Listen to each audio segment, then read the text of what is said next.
हम तो सर्वधर्म संभाव की बात करते हैं, हम तो बात करते हैं सबका साथ सबका विकास की, तो फिर गरबे में एंट्री क्यों नहीं? ये जो है गरबा जो है सनातन धर्म की बहुत ही पौराणिक प्रथा है। और इसमें ये बात भी सही है कि आप जो कह रहे हैं कि हम सर्वधर्म की बात करते हैं, बिल्कुल करते हैं, लेकिन जो सनातन धर्म को मानने वाले लोग हैं, जिन ये आस्था का उपासक का ये 9 दिन होता है, तो जो सनातन धर्म को नहीं मानते तो उनको इसमें आने की ज़रूरत क्या है?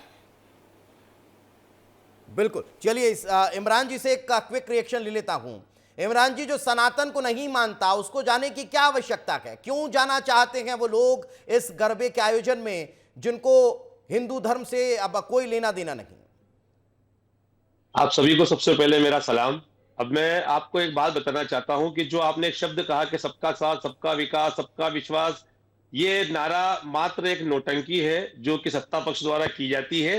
ये लोग हमारे देश के इथोस को नहीं समझते, हमारे देश की आत्मा को नहीं समझते। हमारे देश की आत्मा सर्वधर्म समभाव की है, हमारे देश की आत्मा सबको साथ लेके चलने की, हमारे देश की आत्मा एक दूसरे की आस्थाओं का सम्मान करने की है। लेकिन जो लोग सड़क पानी बिजली के नाम पर वोट नहीं मांग सकते, वो इसी तरीके से धर्म के लोगों को बांटना चाहते हैं। वो बांटकर अपनी सत्ता को सिक्योर करना चाहते हैं, अपनी कुर्सी को सेफ रखना चाहते हैं। और अगर उनको लगता है कि अगर दूसरे के धर्म के लोग आपके यहाँ आते हैं तो आप बंद कर दीजिए। और मेरा तो एक कहना है कि अगर कोई मुसलमान अपनी पहचान छुपाकर आपके गरबे में आता है तो आप उसमें कानूनी कार्रवाई करने के साथ साथ 2 धाराएं ज्यादा लगाइए और मेरे नाम से 2 चाटे, 2 जूते उनको ज्यादा दीजिए कि आप क्यों गए थे अपनी पहचान छुपा के ऐसी जगह जाको आपको आपका इस्लाम भी मना करता है जाने से। 50 सेकंड पूरे होते हैं। अनिल जी, आप भी गरबे का आयोजन करवाने वाले हैं, इसमें भी क्या ये गाइडलाइन रहेगी कि गैर हिंदुओं की एंट्री नहीं हो?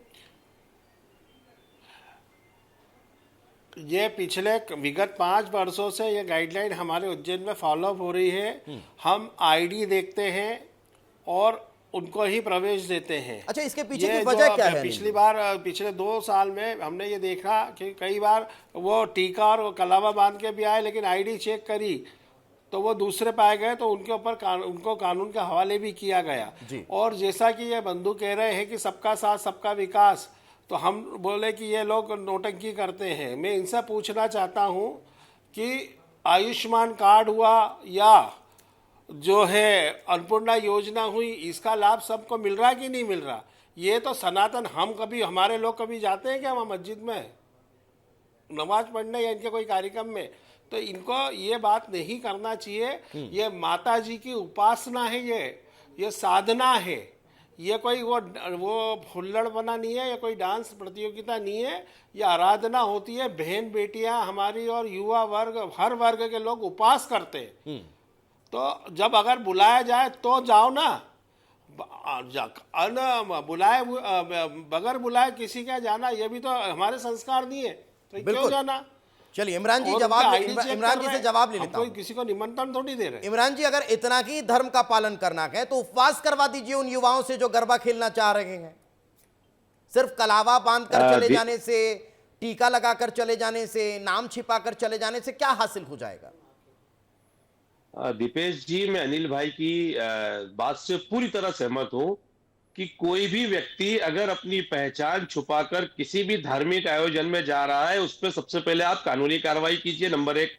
नंबर 2, आगे की बात मैं आपको बता रहा हूं कि हम उस देश में रहते हैं जहां पर हम एक दूसरे के धार्मिक क्रियाकलापों का सम्मान करते हैं, एक दूसरे के धार्मिक क्रियाकलापों में शामिल होते हैं, लेकिन उसकी कुछ मर्यादाएं होती है। अब ये जो मामला पिछले 5 साल से आप बता रहे हैं या 10 साल से उठाया जा रहा है, ये मामला पूर्णतः राजनीति से प्रेरित है। मैं अपने कॉलेज लाइफ के समय में हमारे कॉलेज की जो गरबा समिति का मेंबर था, उसकी मैनेजमेंट की जिम्मेदारी भी मुझ पर हमारे साथ में रहा करती थी। लेकिन क्या हुआ सर, जब से 2014 में मोदी की सांप्रदायिक सोच वाली सरकार आई है, उस सरकार का एक ये सोच है कि हिंदू मुस्लिम को अलग अलग खड़ा कर दो, ये आपस के अंदर उलझते रहेंगे। और हम जब जाया करते थे, अनिल जी जब गरबा करने जाया करते थे तब आपके भी साथी हुआ करते थे, लेकिन तब ये नहीं होता था ना, तब ये नहीं होता था कि हिंदू लड़कियों को फंसाया जाए, हिंदू लड़कियों को परेशान किया जाए। अनिल जी, ये सब होता था क्या उस समय? मेरी बात सुनिए, मेरी बात तो सुनिए। कुछ सुन रहा था, तो ये उसके ऊपर करना ही पड़ेगा ना, उसका पालन तो करना ही पड़ेगा। अनिल भाई, आप मेरी बात सुन लीजिए। अगर आपको आप अगर ये कह रहे हैं कोई सांप्रदायिक सरकार, आप उसको पुलिस के सामने कीजिए। कौन सांप्रदायिक है? और आप उसके साथ जो भी लीगल कार्रवाई होती है वो कीजिए। मैं भी तो यही कह रहा हूँ कि भाई मुसलमान को हम आईडी देखेंगे, वहाँ पे नहीं पुलिस लगी दीजिए, रहेगी, लेकिन उसके और नाम पे जो राजनीति अगर न गलत कीजिए। आईडी का उपयोग अनिल भाई, करेगा मेरा उसके ऊपर हम निवेदन है सख्त आप कार्रवाई लोगों से। करवाएंगे। तो नहीं, आप इमरान जी, मतलब इमरान जी, इसमें मैं लौट रहा हूं, सांप्रदायिकता आ गई। इमरान आप जी, ये इमरान जी, बताइए मेरा कि ये सवाल रमजान का है महीना होता कि है, पवित्र कानूनी महीना कार्रवाई होता तो है, होगी और वहाँ होती पे भी है, उपासना होती लेकिन है, क्या जो भी आप आपकी लोग दुआएं के होती है, समुदाय कोई के हमारे आधार पर जाते भी हैं, ये नहीं क्या जाते। आपको ज्ञान नहीं देना चाहिए कि भाई दूसरे का धार्मिक आयोजन है उसमें बाधा नहीं डालनी चाहिए? हमें जब अपना धर्म है, हम अपने बिल्कुल धर्म के दीपेश जी। आयोजनों में शामिल हो रहे हैं, हम क्यों उसमें जाएंगे? हम उसमें क्यों बाधा पैदा करेंगे? मत जाइए भाई। मैं तो आपकी बात से और अनिल भाई की बात से पूरी तरह सहमत हूं ना सर, कि नहीं, किसी तो भी मैं आपसे मुसलमान ये को पूछ रहा आप हूं इस्लाम कि उसको हम इजाजत, ये बात तो फरमान सुनिए हम सर क्यों नहीं प्लीज। जारी कर अगर सकते? आपने सवाल पूछा है तो मुझे अपनी बात प्लीज कंप्लीट करने का मौका दीजिए। मेरा ये कहना है दीपेश जी, अनिल भाई से भी मेरा ये कहना है कि जो भी मुसलमान अपनी पहचान छुपाकर अगर आपके गरबा पंडाल में जाता है, इस्लाम उसको इसकी इजाजत नहीं देता है, उसको नहीं जाना चाहिए, उसको दूसरों के क्रियाकलापों, धार्मिक क्रियाकलापों के अंदर शामिल नहीं होना चाहिए। तो जो अगर जा रहे वो हैं उनके गलती से खिलाफ आप आता क्या है, कार्रवाई करेंगे? जानबूझ आप आप